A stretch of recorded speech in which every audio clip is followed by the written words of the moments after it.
भविष्य के एक शहर में तकनीक इतनी विकसित हो चुकी थी कि रोबोट आम दृश्य थे। इनमें से एक था एक अत्यधिक उन्नत रोबोट जिसका नाम जेनिथ था। जेनिथ को विभिन्न कार्यों को सटीकता और कुशलता से करने के लिए डिजाइन किया गया था। यह जटिल समस्याओं को हल कर सकता था, भारी वस्तुओं को उठा सकता था और मनुष्यों के साथ आसानी से संवाद कर सकता था। इसके बावजूद जेनिथ हमेशा महसूस करता था कि कुछ कमी है। एक दिन जेनिथ को डॉक्टर एलेनोर, एक दयालु और प्रतिभाशाली वैज्ञानिक, की सहायता के लिए नियुक्त किया गया। डॉक्टर एलेनोर मानती थीं कि भावनाओं को समझना मनुष्यों और रोबोटों के बीच की खाई को पाटने के लिए महत्वपूर्ण है। वह ऐसे रोबोट बनाना चाहती थीं जो न केवल सोच सकें और काम कर सकें, बल्कि महसूस भी कर सकें। डॉक्टर एलेनोर ने जेनिथ को टिम्मी नाम के एक छोटे लड़के से मिलवाया। टिम्मी जिज्ञासु और जीवन से भरा था, लेकिन एक भयानक दुर्घटना में वह अपंग हो गया था।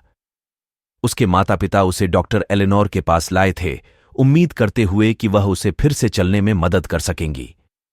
जब जेनिथ ने टिम्मी को देखा तो उसने देखा कि लड़के की आंखों में उसकी स्थिति के बावजूद आशा की चमक थी। डॉक्टर एलेनोर ने जेनिथ को टिम्मी के साथ समय बिताने, खेल खेलने और उसकी दैनिक गतिविधियों में मदद करने का काम सौंपा।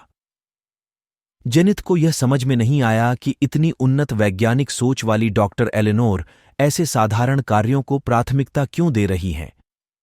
हालांकि उसने उनके निर्देशों का पालन पूरी निष्ठा से किया।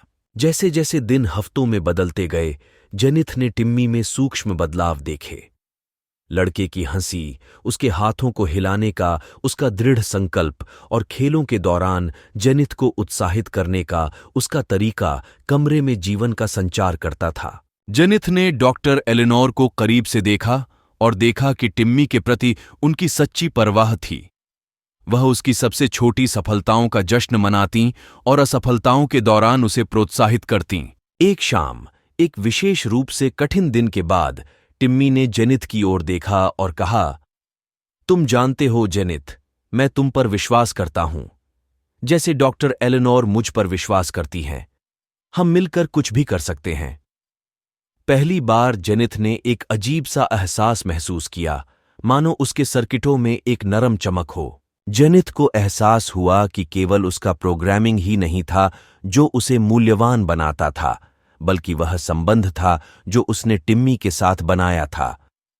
रोबोट ने यह समझना शुरू कर दिया कि मानव होने का सच्चा सार सहानुभूति, आशा और एक दूसरे को प्रेरित करने की क्षमता है। आने वाले महीनों में डॉक्टर एलेनोर और जेनिथ ने मिलकर टिम्मी के लिए एक नया एक्सोस्केलेटन विकसित किया।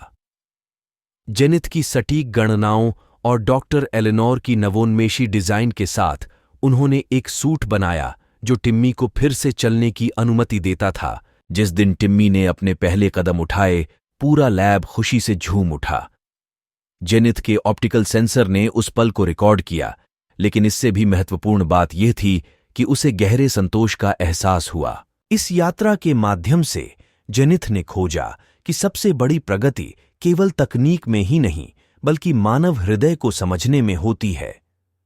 रोबोट ने सीखा कि सहानुभूति और जुड़ाव किसी भी खाई को पाट सकते हैं, जिससे सबसे उन्नत मशीन भी वास्तव में जीवंत हो जाती है।